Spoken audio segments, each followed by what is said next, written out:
Welcome everyone this evening to Food Literacy for All. We're really glad you're here. Students and guests from all around the country and all around the world. Recently, we exceeded 1,000 registrants for this series from 21 different countries, which was pretty incredible to see as we were analyzing the Zoom data. This evening, we were really lucky to have Alice Driver with us, amazing journalist and author, to give us a talk about her book, Life and Death of the American Worker. And I think this is going to be really illuminating. Food Literacy for All is a University of Michigan course sponsored by the Sustainable Food Systems Initiative in partnership with Growing Hope, Oakland Avenue Urban Farm, the Detroit Food Policy Council, Detroit Black Community Food Sovereignty Network, and supported by the Program of Environment and the School for Environment and Sustainability at the University of Michigan. So we're really happy that you're joining us this evening. The team includes me. I'm the faculty instructor, Amanda Edmonds at the University of Michigan, along with Julius Buzzard, Executive Director of Growing Hope, who is our community co-instructor. We've got Taylor Julien, our graduate student instructor, Sammy Maldonado, our course coordinator, and in the background, a whole lot of folks, including Marissa this evening on our IT team, and Sam, and then a whole number of community partners and advisors, including Dr. Alan Hruska, who I have here this evening helping us facilitate tonight's session. Couple front of house announcements I wanted to announce, really exciting. We've got our course guide for fall of 2026 semester for U of M students up and going. It is a work in progress. There is more being added daily and more times and details to classes, but we basically searched the campus course guides across the entire campus and put together a list of all the food related courses in the upcoming term, both for undergraduates and graduate students. So excited to share that. There's a link in the chat to it and QR code, but keep checking back to it because more is going up even by the end of this week, because we know registration is coming up and there's some amazing classes coming up in the fall. Also wanted to give a shout out for both community and students that our second in-person session is coming up on April 14th. So this is hybrid. You can watch it via Zoom link. It'll be live broadcast, or 200 folks can come in person to the Dana Building on Central Campus. This is our chance to hear from faculty and staff at the university who give 5-minute lightning talks on all sorts of interesting topics from folks across the U of M Ann Arbor campus. And actually, we've got our first visitor from U of M Dearborn who are bringing into the mix, who's going to be speaking about food politics in Iran, a very timely subject. So looking forward to having you. We've got in the chat, though, we want to know if you're coming in person because we have 200 seats in this classroom. Need to know if we need an overflow room. So we'd like both community and students to RSVP if you are coming in person on April 14th. There will be food by an amazing local caterer from Ypsilanti, Khadija from Samosa House. So there's going to be great food at the end and a reception, and we look forward to having you join us. Turning over to Taylor here.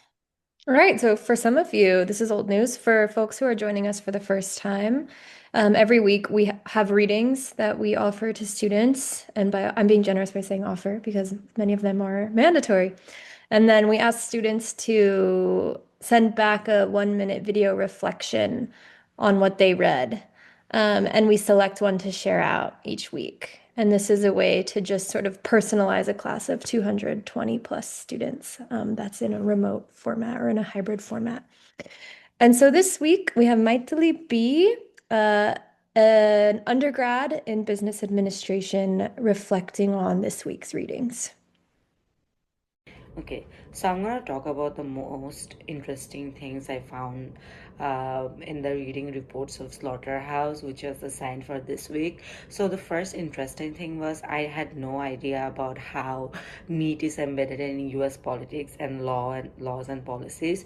And one of the laws I got to know about is the Animal Welfare Act, and it says that we are obligated to provide human treatment to animals, but it excludes the animals that are bred because of human consumption as food. So like it was interesting to know like laws can like discriminate against like animals as well. And it was interesting to see like how Europe still maintains economic ethical price for like meat even after providing them like a human treatment. So that was also very interesting and something we could learn from. Thank you.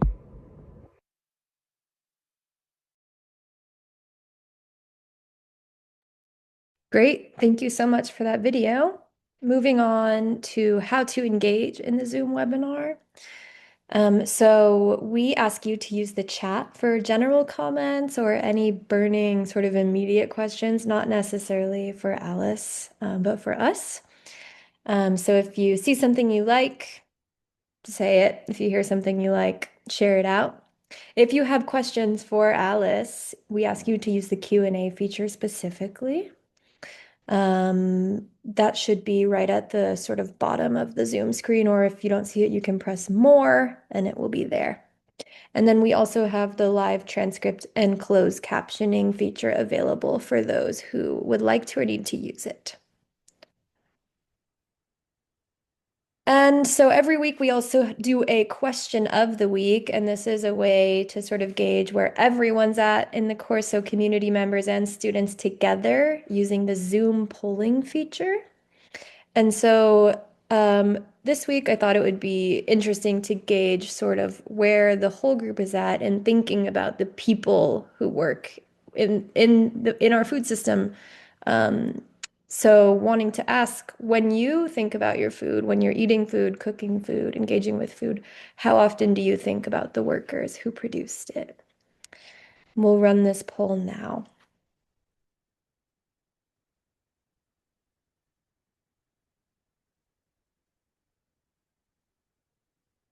And so once we reach a relative threshold, we'll share these out. I'm not sure if you folks can see what's coming in, but I can see here, and most people are saying sometimes.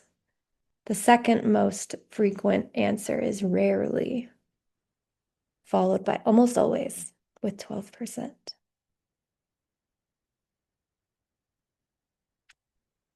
We can share these out now. Nobody's receiving a grade for this. So we'll share these out now. Well, hopefully after this talk, we see more people saying almost always. That's the goal here. We also want to point out that we're sort of building our social media presence. So please follow us on UMich or on Instagram at UMich SFSI, Sustainable Food Systems Initiative. We'll be posting videos, our students' videos, different goings on in the Institute and outside of the Institute. We're also on LinkedIn, where we'll be doing the same thing, and Facebook. And then on YouTube, you can find all of the recordings of all of our sessions across our entire history. So you can look up the Sustainable Food Systems Initiative on YouTube.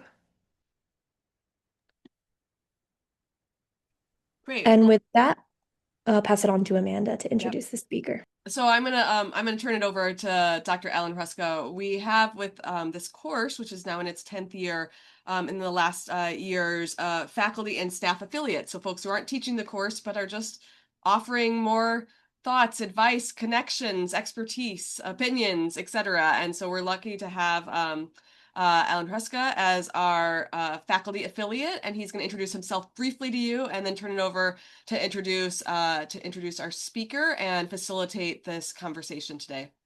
Alan. Thank you, Amanda and team. I'm Alan Hruska, as mentioned. I'm currently a lecturer in SEAS and Sustainable Development with a specialty in agri-food systems, the class that I'm teaching this semester, in fact. I left University of Michigan a long time ago after doing my undergrad here, and then went off to work with public universities and NGOs and the United Nations, the Food and Agriculture Organization in Nicaragua, Honduras, Chile, Panama, Rome. And I'm very happy to be back in Ann Arbor at U of M, working with SFSI and SEAS. So that's me. Great to be here, and really happy to introduce Alice Driver, our speaker tonight. Alice is a James Beard award-winning investigative journalist from the Ozark Mountains in Arkansas.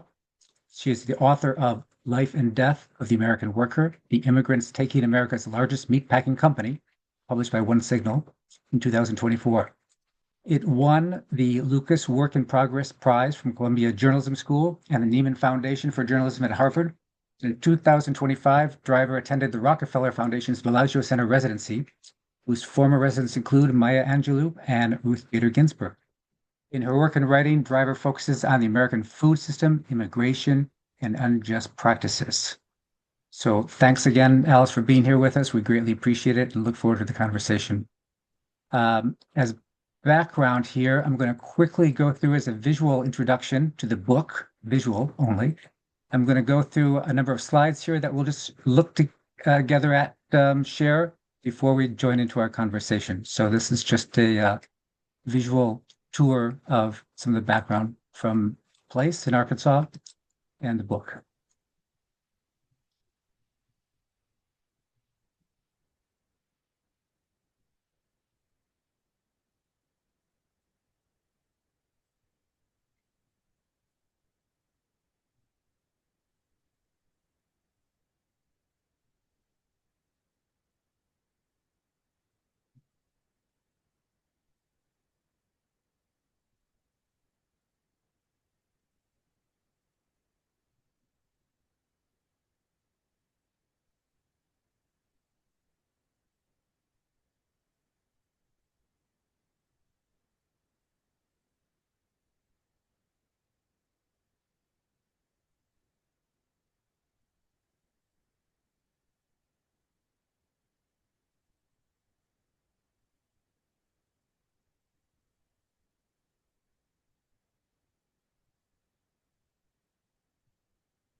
Okay, so that's a visual introduction and background to the people in place that Alice talks about in her book. And so we'll just join into the conversation. Again, welcome, Alice.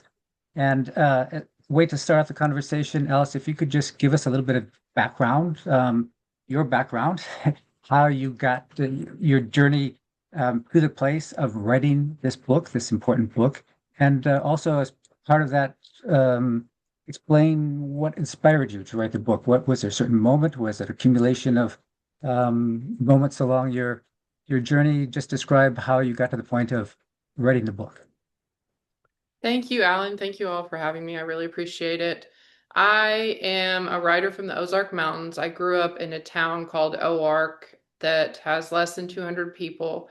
And so in many ways, this book is very rooted in the history of my childhood and where I grew up, because I am from the Ozarks, and two of the largest companies on this planet are from the Ozarks, one being Tyson Foods and the second being Walmart. And as a child, it's not something that I thought about. um, but I grew up with parents who were part of the Back to the Land movement. And so my parents were interested in growing their own food, and they built their own house in the Ozarks. And so part of my background is with an interest in sustainable systems is really from my childhood and my parents. And I grew up around poultry workers because Northwest Arkansas is, one of the main employers is Tyson and other poultry companies in the area. And so it was a part of my childhood, but I didn't really start thinking about it until 2013 when my mom started volunteering with a group of refugees from Myanmar, a group of Karen who were in this tiny town near my parents called Clarksville. And I began thinking, why is it, first of all, why is it that I know so little about the lives of poultry workers? If it's the largest, one of the largest employers in the state and in the country and a global company, why is it that I know almost nothing about the lives of the workers? And then the second part of it was, what must it be like to be, from Myanmar, to be an ethnic minority, to speak a language that probably nobody in Arkansas speaks, and to be working primarily at Tyson Foods. And so I began thinking about it in 2013.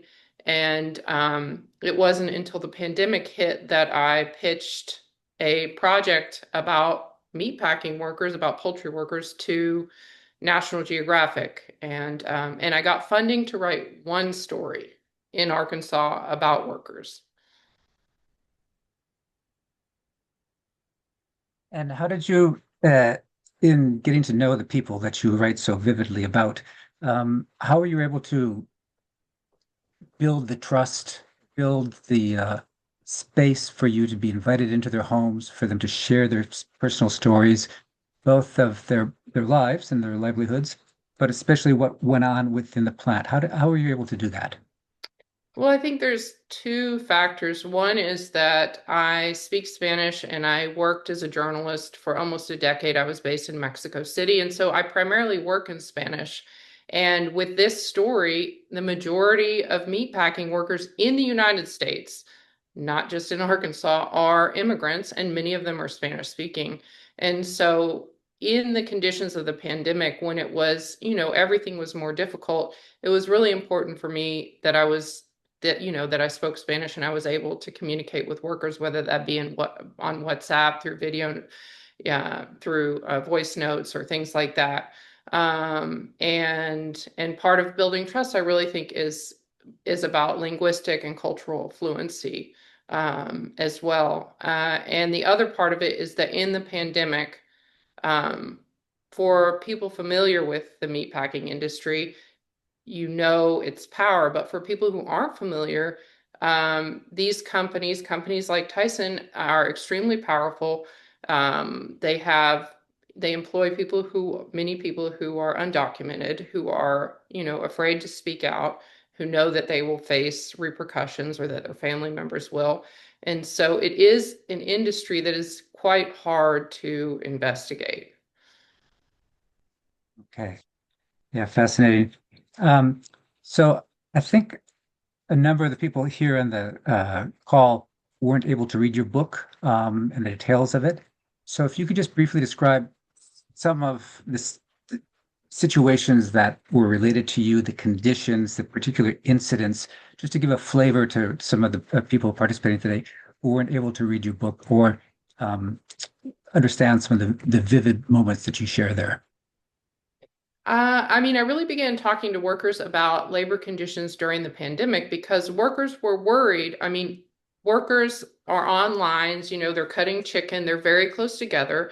And the thing about meatpacking companies, about chicken processing, is that you have to maintain the number of workers and the closeness to maintain production. And so I was thinking, these companies are not going to want to social distance because that means losing money. And workers were relaying stories in which they were, that they said that they tested positive for COVID, but they were essentially pressured to continue working for fear of repercussions, including losing their job.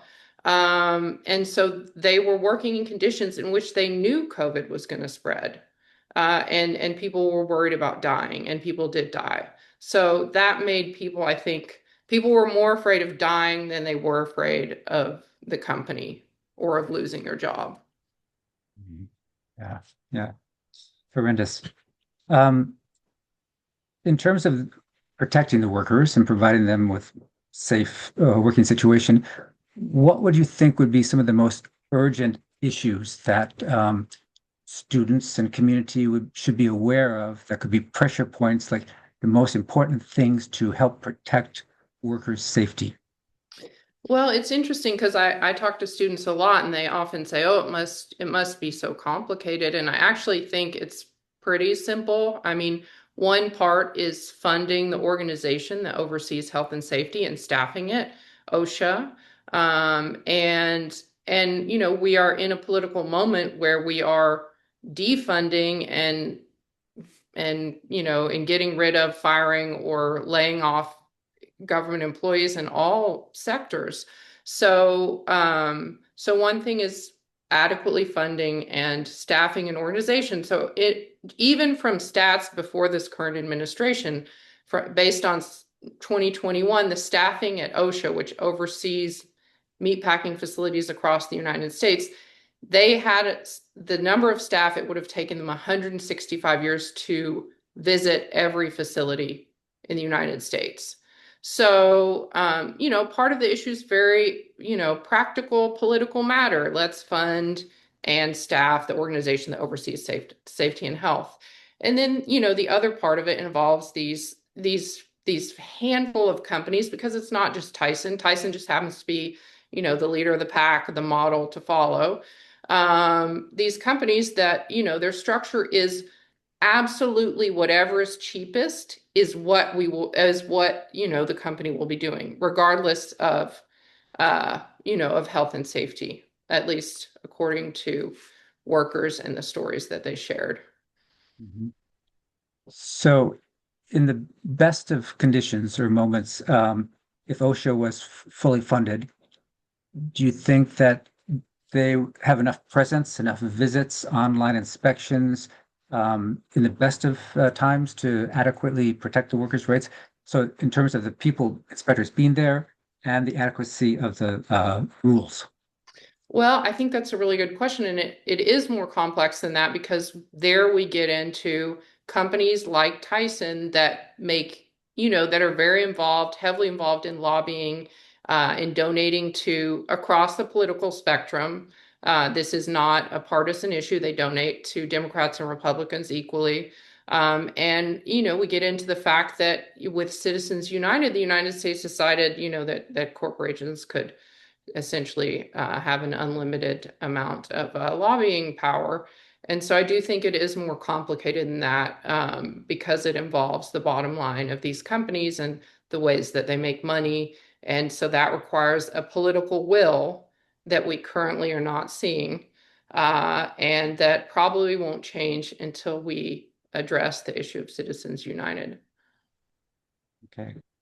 Um, so, th did you see, or not just in your book, but in your years around the plant, direct instances of that where political influence could change OSHA operations or regulations?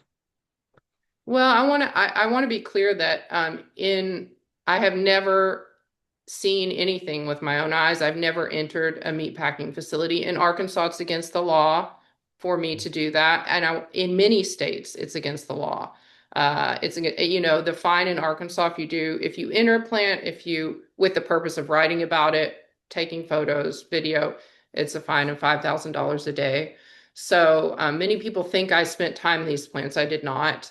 And in terms of political willpower, I was really looking at the history of Arkansas, which involves Bill Clinton, and revisiting his relationship with the Tyson family.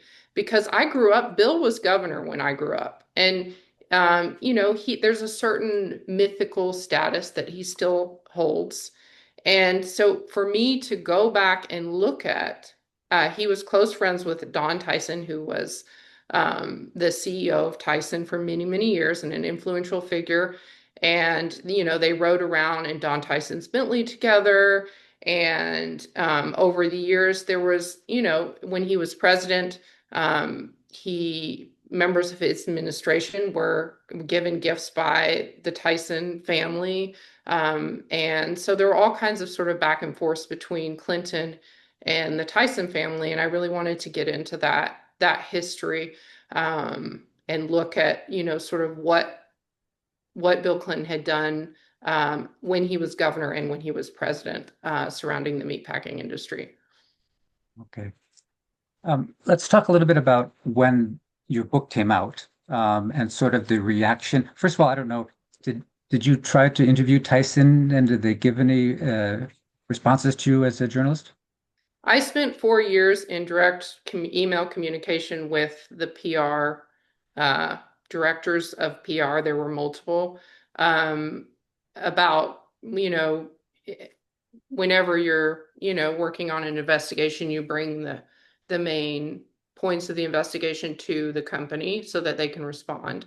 So that's in my book. And that's the extent that they wanted to be involved in responding. And then when the book did come out, was there any reaction from them, either directly or indirectly via others, in terms of trying to discredit your book or say that this was not so, or any kind of, I don't know, political or legal pressure?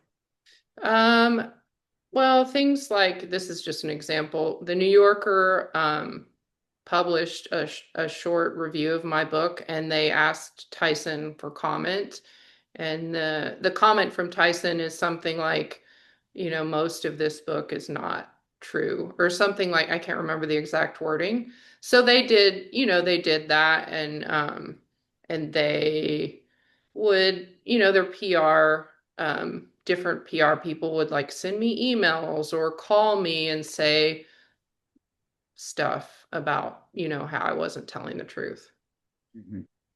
Okay, so that was the way to discredit your book, just saying it wasn't true. Yeah, it was a general statement. Mhm. Yeah. Okay. And in terms of the workers and people you interviewed, any blowback to them from publishing the book or their involvement? After the book came out? Yeah. No, I mean, I had a lot of support with the book. I had a full legal review from the First Amendment Clinic at Cornell Law School. So, part of the investigative process is really making sure, clearly, I am an individual writer, and being sued by a multi-billion-dollar global corporation is not something I can survive. So I really worked hard to make sure everything was nailed down before publication, and I had a great publisher and editor and independent fact checking, and so there was a whole process that went into it. Okay, great. Um, Going to the book itself, you open the book with a quote from Upton Sinclair's The Jungle. 140 years ago, important book written about the conditions in the meatpacking plants in Chicago, which had a dramatic impact on lots of things in the U.S., including the workers' health and safety and the sanitation of the food. But that was 140 years ago, and now you've written this book sort of again in the modern day context. Um, why do you think there's such inertia and lack of change when you had a seminal book written 140 years ago, and now your seminal book um, was pointing to some of the same conditions and same problems? I mean, I think that's a complex question. I mean, I do think um, all the issues that I mentioned previously with lobbying and meatpacking money and political willpower are at play, but I also think um, part of it is cultural. I mean, especially right now, if you analyze the relationship between the current administration and the meat, like just even from a cultural standpoint, all the members of the administration talking about their carnivore diets, changing the food pyramid to include more meat, beyond what any doctor would recommend. I mean, I see all of these things within the frame of, wow, these companies have really gotten a great deal out of this, whatever this relationship is with the current administration. The current administration has also mobilized ICE to go to centers of a lot of undocumented individuals. Have you seen that in Arkansas? Has that come to the area where you live and read about? Well, I currently live in Arizona, just so everyone is aware. I took a job as an investigative journalist in Arizona. As you can imagine, Arkansas is actually kind of a hard place for me to live and work. So that said, what I have heard from workers is that it's very interesting to me that there have not been raids of meatpacking facilities that I'm aware of in Arkansas. And any indication if that's been by design or arranged or just happenstance? I mean, I wouldn't know because I'm no longer covering that issue, and meatpacking Mhm. companies certainly aren't publicly talking about it. But I think everyone could look at the facts and say, if we know that the meatpacking industry has a high percentage of undocumented workers, and we know that the meatpacking industry, the largest company, is based in Arkansas, would that not be, a natural target of ICE? Yeah. Certainly in other situations, there have been indications that even before ICE in past times, the immigration authorities worked closely with meatpacking plants, and there was even an advance notice that they would come, so workers would stay at home, et cetera, to not impact the worker supply around the packing plants. Yeah, there's a bottom line, and these companies, I mean, it's a tension that is very interesting to me, because these companies absolutely cannot maintain their profits and their production without immigrants and undocumented workers, whether they acknowledge it or not. It's a known fact. And so you have these relationships with the current administration, you have ICE, deporting people who have multiple different statuses, even people with green cards are in the green card process. And then you have these companies that are not publicly acknowledging what, the debt that they owe to these people who labor and feed the nation. Okay. Alice, let's move to some of the content of the book, specifically around the organization Venceremos that women set up. Uh, Obviously, a very important worker-led organization within the plant and the community there. But I'm curious about the role of the union, that represents meat packing plants and the International Union, and an organization like Venceremos that's independent from the union. Do you see any possibility of organizations such as Venceremos that are true worker-led organizations somehow being part of a redemocratization effort to move the international unions that represent meatpacking workers to become better advocates for them? Well, I mean, I think what I need to state first is that Arkansas is a specific environment, and there's a reason that Venceremos exists in Arkansas. Arkansas was the first state, along with Florida, to pass right to work legislation in 1944.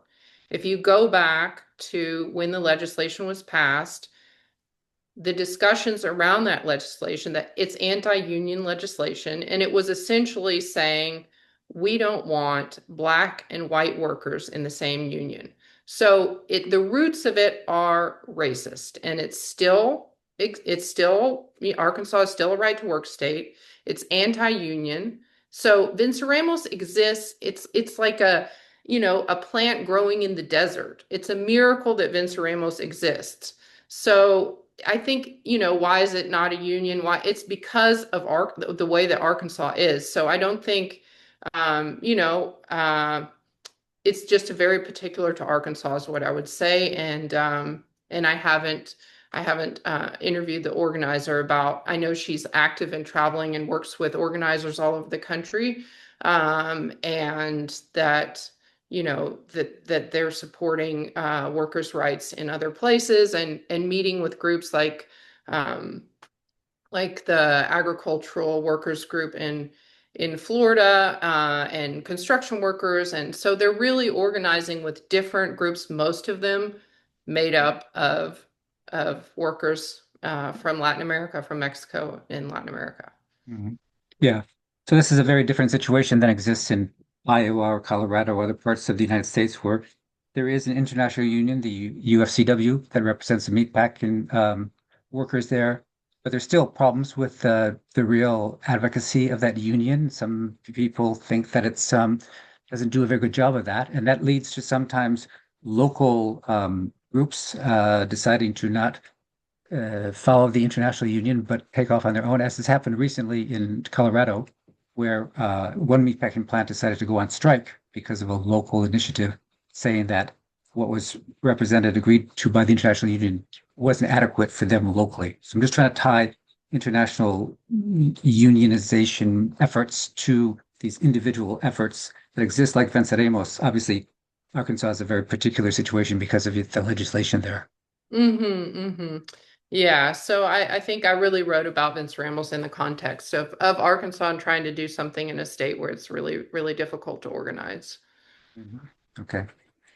So going back to everybody who's online here, students and community, and sort of the question of what we can do. You mentioned obviously pressuring OSHA to be funded and implement safety laws in the plants.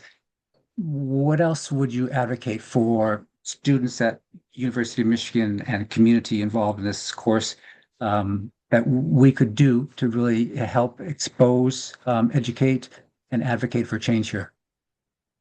Well, I always believe at beginning in on the community level, which is really what I did with this book, which means thinking about where your food comes from and acknowledging and recognizing and trying to talk to the people who are providing your food. You know, I grew up in Arkansas. I lived around meatpacking workers and I never knew anything about their lives. Um, and so I think one thing is community. Always start with who can you support? What organizations are doing good work?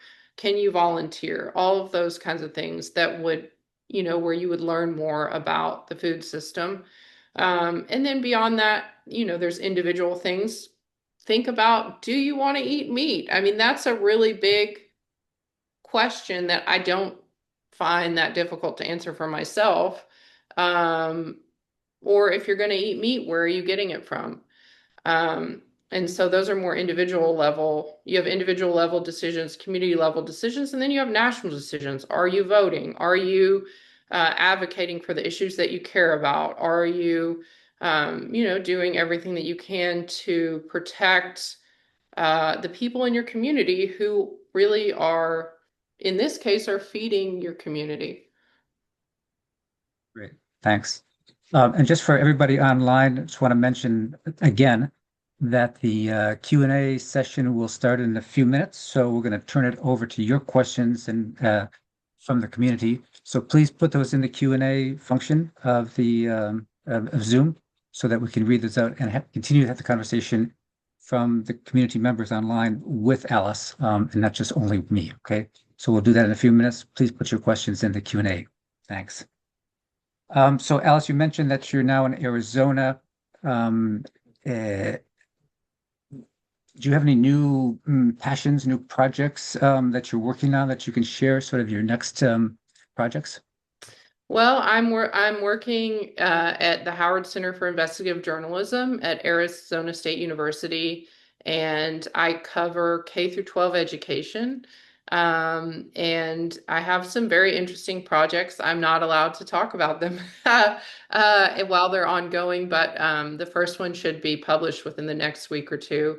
And I am continuing to write about meat, and I am working on a story about child labor in the meatpacking industry. Mhm. Great.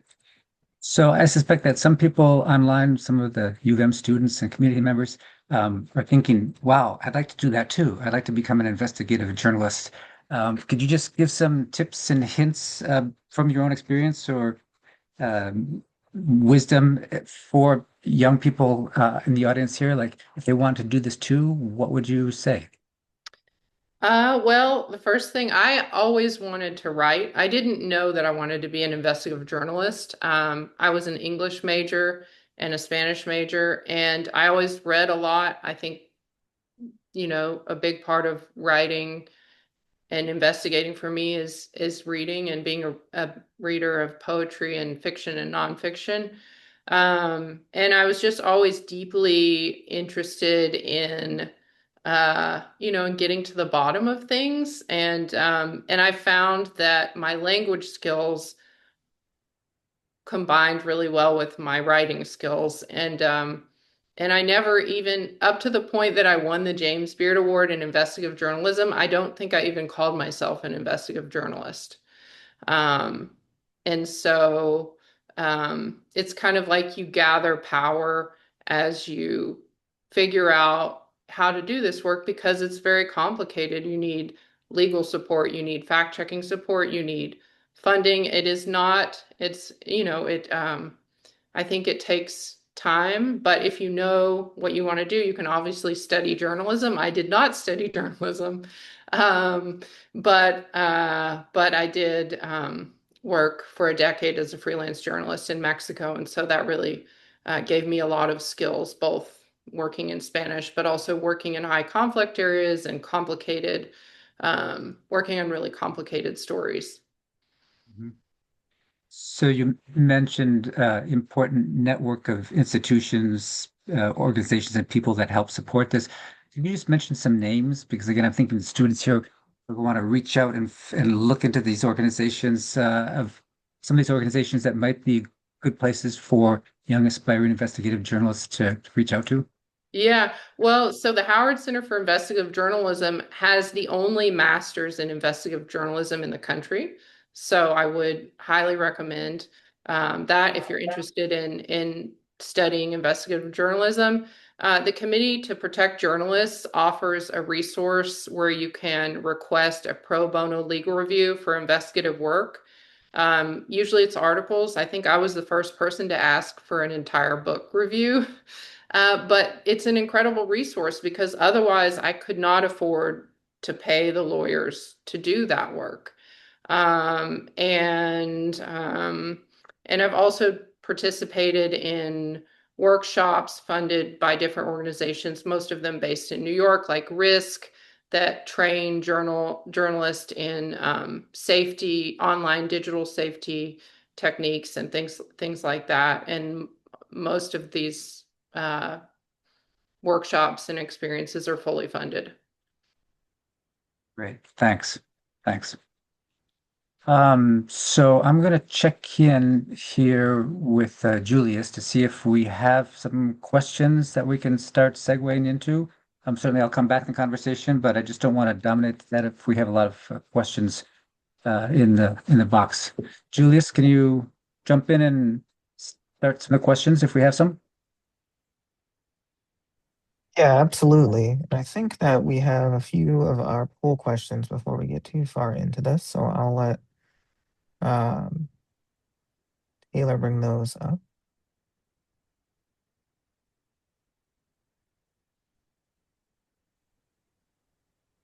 Let's go for it.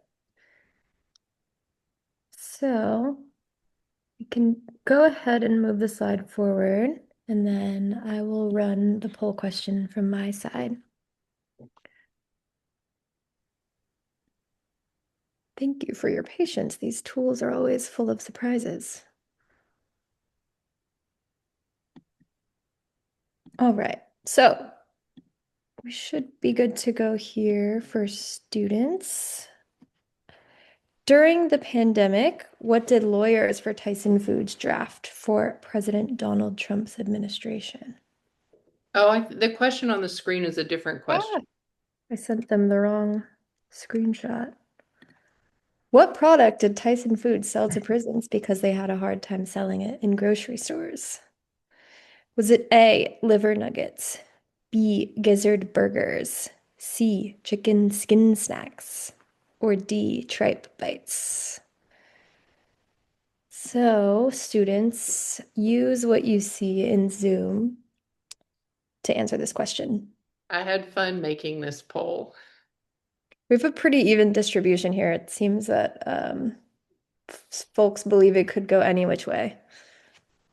And had I not seen the answer in advance, I would probably feel similarly. We can go ahead and show them the answer. I'll do that now. The answer is B, gizzard burgers. Has anyone tried a gizzard burger on this panel here?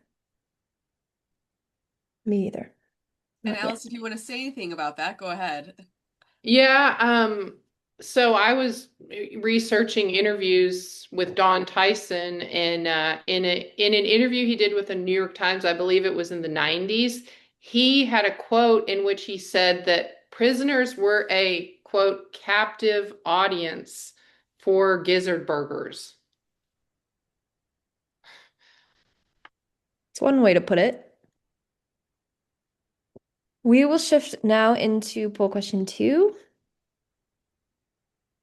All right. So, what car did Don Tyson, the chairman and CEO of Tyson Foods from 1967 to 1991, ride around in with his good friend Bill Clinton?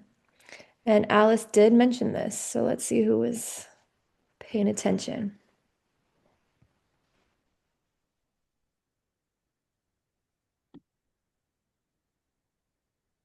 All right, we'll give students 10 more seconds. Looks like folks were paying decent attention. Most are saying C, Bentley, which is the correct answer.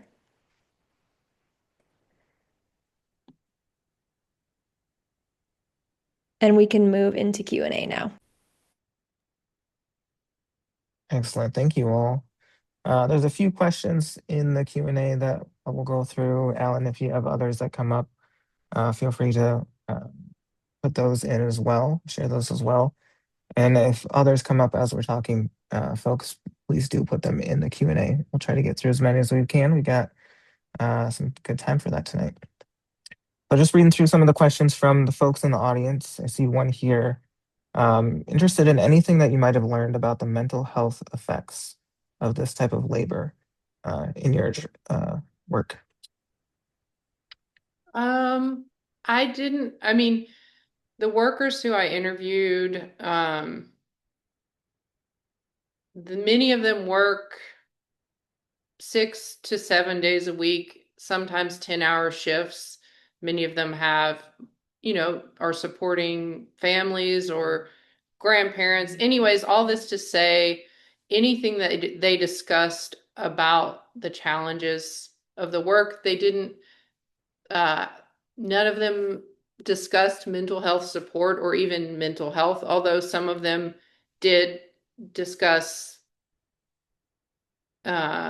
feeling depressed, especially people who had lost family members to COVID, that family members who worked at Tyson who died of COVID, or people who remained on disability due to COVID or other like chemical accidents or things like that that happened in the workplace. So there were definitely workers who struggled and who talked about those struggles, but they didn't frame it in the language of mental health. And that makes sense. And kind of going along that at least timeline, one of our audience members asked us if you've seen any real significant changes in the system, since or as a result of COVID. Well, I think we have to look at this in the context of my book came out and then Trump won the election and has gutted regulation. And not just the meatpacking industry, but we all know Doge and has gutted regulatory agencies. So, I wish I could say my book changed the law but at this political moment, that is not the case.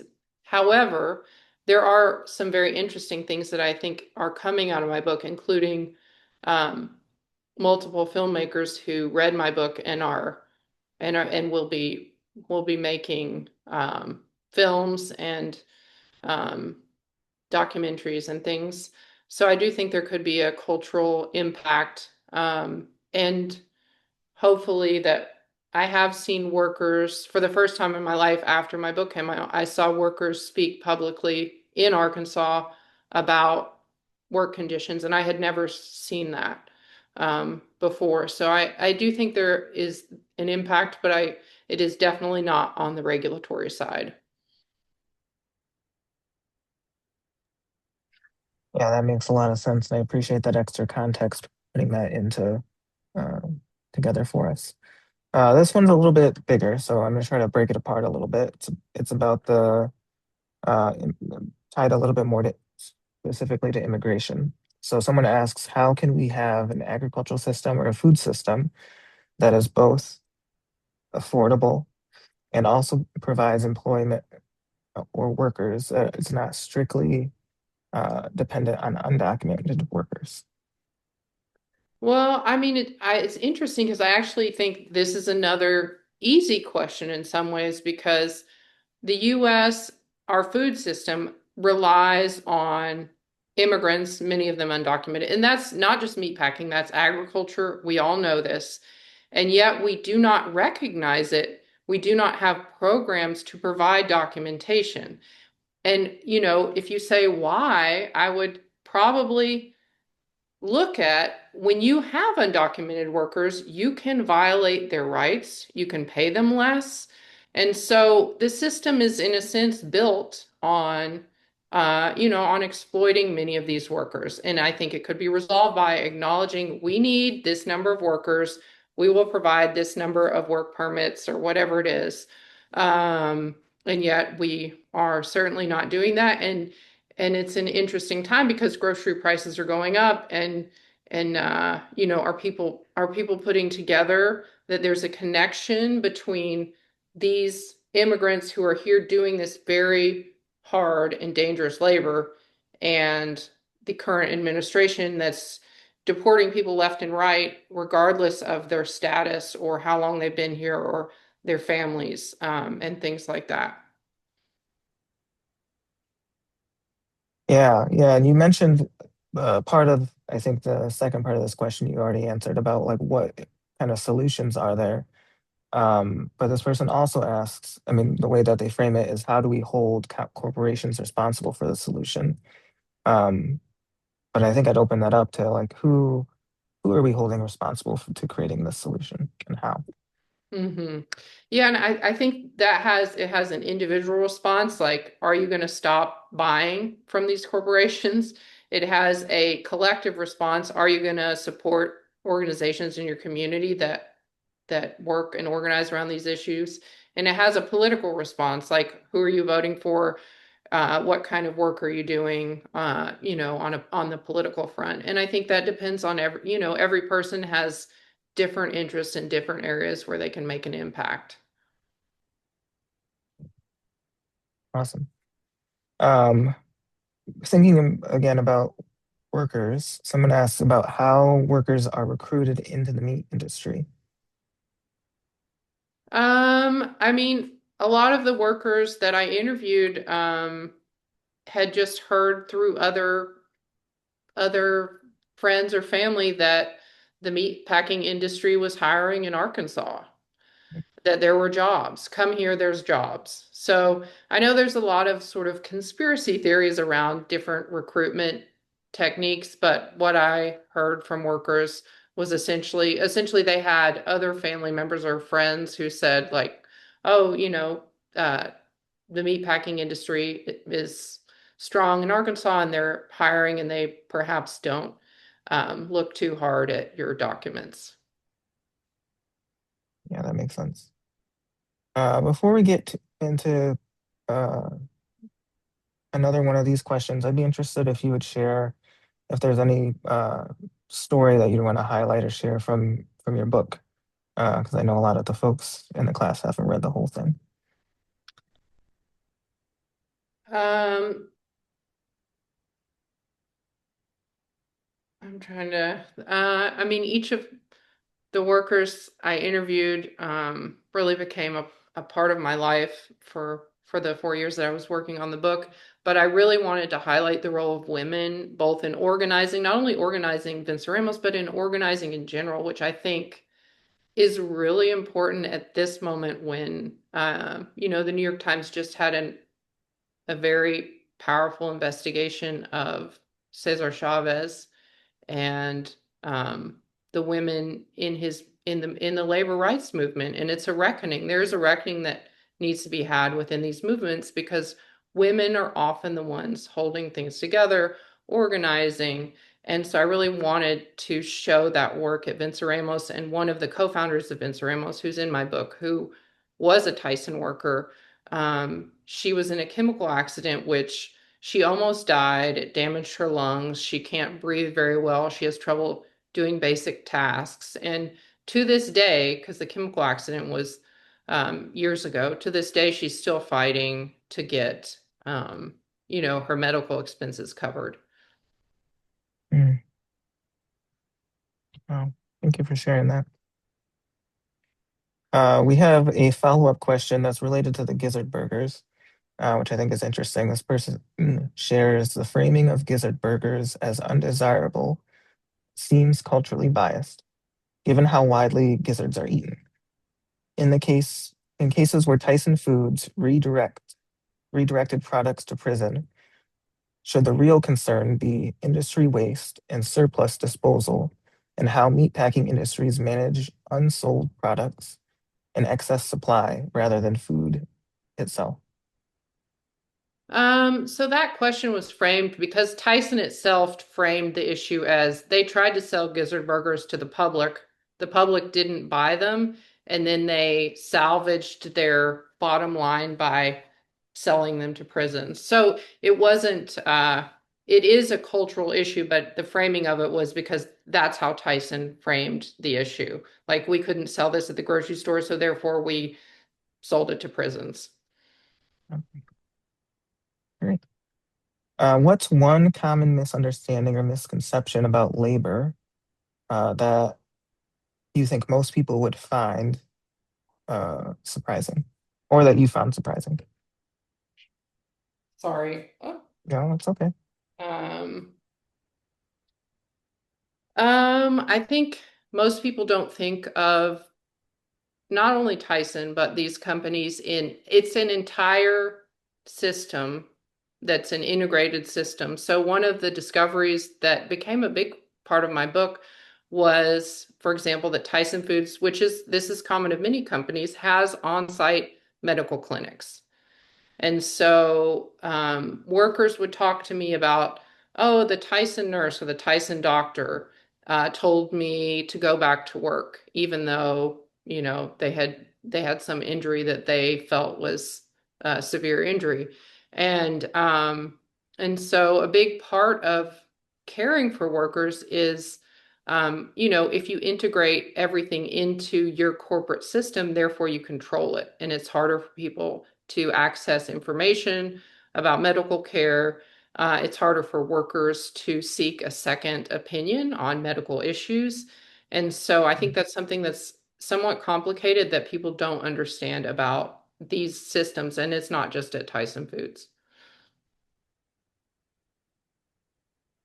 Yeah, definitely a thing I think that not all of us, many of us aren't thinking about when it comes to our meat. There's somebody who's listening in.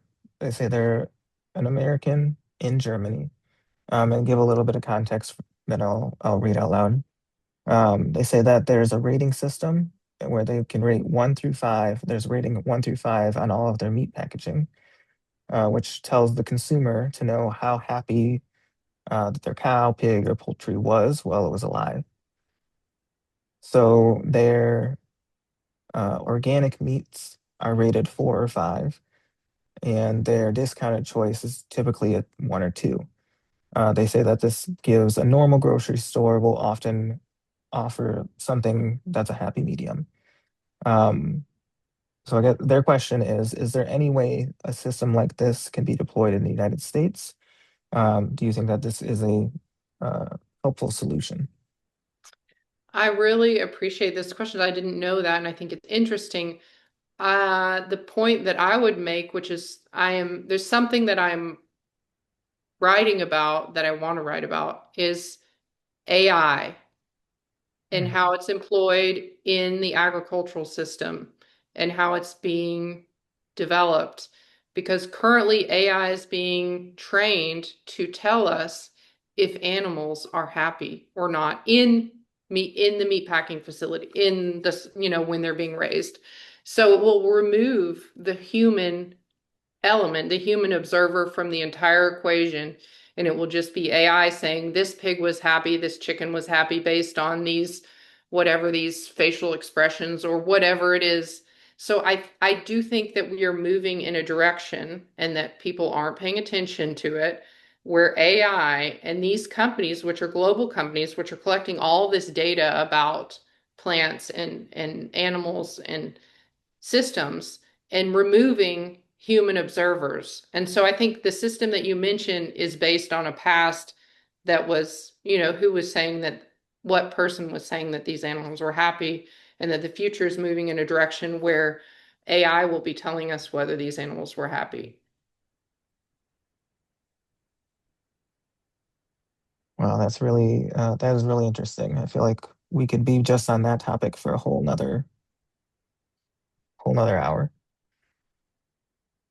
Um, what sorts of what sorts of charges, penalties, and meatpacking plant management staff members faced when ICE has done illegal labor raids in the past, if any?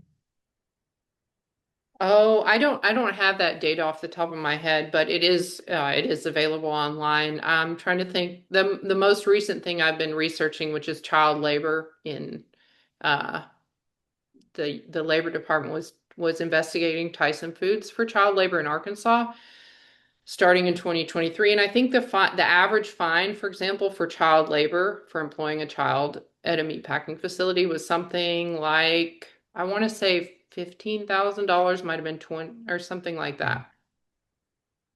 So in general, across the industry, it's cheaper to violate the law than to follow it.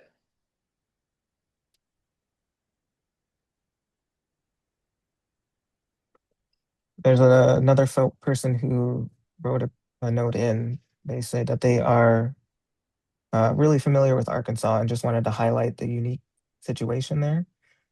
They write that their husband was a foreman on the Tyson contract farm in northern Arkansas while they were organizing co-op networks for healthy food in the 80s. And they say women have been the primary workforce laborers there, but the cultural climate and the internal good old boys network, political connections has been an almost impenetrable influence in the state. So the question is, do you think that real change can actually happen in this culture without changes to these dynamics? I do think that real change can happen, and I witnessed it, and I'm witnessing it still with Vince Ramos. And I think things start locally and they start small, and I think it's important to pay attention to that. And I am hopeful because of the people that I met through my book and the work that they're doing. And it's true, Arkansas is a good old boys state. I mean, I could tell you my own experiences with it as a woman trying to do work in that state. And if anyone is an investigative journalist, I would say go investigate sexual harassment and sexual assault in the meatpacking industry. Complicated topic, but there's a lot to be done that I didn't have time to do. And there are dynamics that need to be examined. And it is based on a good old boys system that is alive and well in Arkansas. I appreciate the hope that you shared in that answer, really. Another kind of follow-up to Arkansas, a little bit more specifically, what policies have been passed in Arkansas to regulate and challenge the industry? Things to make sure that workers are protected. Were there any things major passed during the Clinton governor years? Well, I'll tell everybody what I've been working on recently. So I finished my book, and then around the same time that I was finishing the book, the Department of Labor began investigating child labor in Arkansas. This was 2023. And so in that same year, which is when Sarah Huckabee Sanders, who's the formerly worked for President Trump, she's the governor. She comes in. What is one of the first acts? What is one of her first acts as governor? She rolls back child labor legislation in Arkansas. And so at the same time that the Department of Labor is investigating child labor at Tyson facilities, she's rolling back child labor legislation in Arkansas. And this is something that's happening across the country and that is being framed by many conservative funded organizations that are funded by conservative sources. It's being framed as, we need, we need more workers essentially. So I would say we are in a moment of deregulation and rolling back protections for workers. So it's hard for me to cite the opposite at the moment.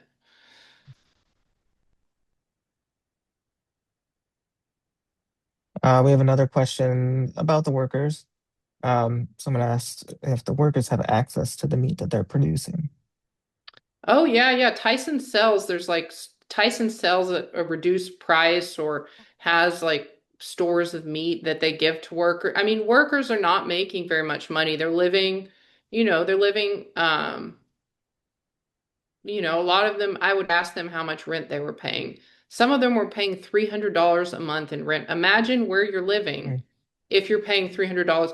So I do often have people who are asking me the question about whether workers eat meat because they're judging that. And so I would discourage that thought because often, they're doing whatever they can afford to do. Mm. I appreciate that, and I appreciate the perspective and sort of you holding that tension. I know earlier you mentioned, the personal decision of whether folks are going to either eat meat in the first place or support these, various companies, and the tension that workers are experiencing in that at the same time. Thank you so much, Alice. I've really appreciated being a part of this conversation and you being here. Alan, I'm going to pass it back to you to wrap up. Oh, thank you, Julius. I appreciate your questions and comments. So Alice, yeah, we do have to wrap up, and thanks very much, Julius, for that session. Great, and thanks to the whole community. Lots of great questions and comments. We do have to wrap up because of time. Alice, I don't know if you have any last words of inspiration, advice for the community. Again, thinking of the students here in the class. I mean, I want to thank everybody for coming and for your interest in this issue, and just encourage everyone to really get connected with where you are in your community and how you can support workers, whether that be agricultural workers or meatpacking workers who are in your community at this time, which is a really difficult time for a lot of immigrant workers. Okay. And thank you, Alice, for the session today. It's been great. Wonderful to interact with so many students and community members in such a vivid way. Also want to congratulate you on your book. Huge impact, telling us hidden story that shouldn't be hidden, and exposing some of the reality through your personal connections in a deeply human way. So congratulations. I just want to say thank you for continuing to be so courageous and continue to do what you do. Investigative reporting is not easy, as we know, and it takes a lot of courage. And you do that so well. So congratulations, thank you, and look forward to your future projects. Thank you. Oh, thank you, Alan. Thanks everybody for having me. Okay, we'll turn it over to you, Amanda. Julius is closing us out the next several slides. So now we just have a few updates and things to share with the community. There's another poll question coming up as well. Coming up this week, right? Yeah, we're already at the end of March somehow. Bite-sized food-themed variety shows happening at Blue Llama Jazz Club on Thursday, and then on Friday in the afternoon at Palmer Commons is a climate cafe, which is an opportunity to connect with other U of M community members, creating a safe space to just pause, connect, and talk about your experiences with the environment and climate change. This M Dining has some sustainability summer internships. That's specifically for students. If you're interested in learning more, you can either scan the QR code or go to that website online. And then we are currently also in the midst of Finding Your Future in the Food Systems 2026 Spring Webinar. So some of these have already happened, but the next one coming up is April 8th, 6 to 8 p.m. And then there's another one in May. And there's lots of really great folks at each of these. So I would highly recommend being a part of that. And this is the last announcement for tonight, going back to the Drinking the Revolution. This month's session, or session is on taverns and the post-revolutionary Republican experiment. So that's March 26th, 4 to 5:30 at Hattrick Gallery. And then we're back for a sneaky poll question and going straight back into Alice's book here for a moment. So this is the one that I already asked you all about, but we're doing it at the right time this time. So running it now. During the pandemic, what did lawyers for Tyson Foods draft for President Donald Trump's administration? Was that A, the law that increased the line speed at plants?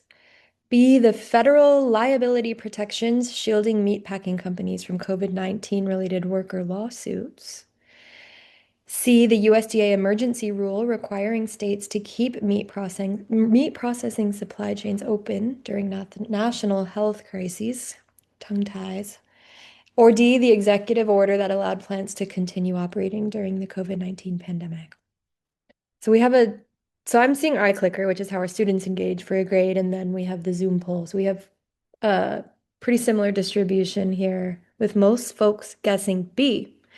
But we can move on to the next slide and see that the correct answer is C.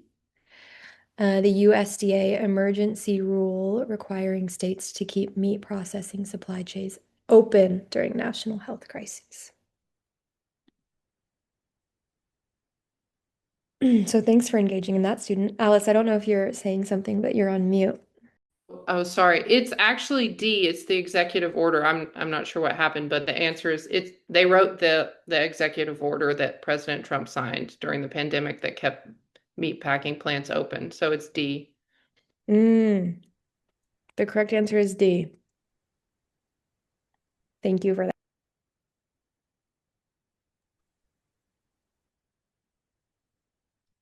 All right, and next week, just a little preview for next week, we'll have Comrade Pedro Charbel joining us talking about solidarity kitchens in Brazil, fighting hunger and building change. Pedro will be providing a general overview of the homeless workers movement, the biggest urban social movement in Brazil, and its revolutionary solidarity kitchens, talking more about the broader analysis of Brazil's political social context. So I'm super thrilled about having Pedro come with us today. He brings a really great perspective, and hopefully you all will be able to join us in that. Thank you again, Alice, for being here tonight. Thank you, Alan, for helping facilitate our discussion. It was really phenomenal. And thanks everybody for joining us. We will see you next week.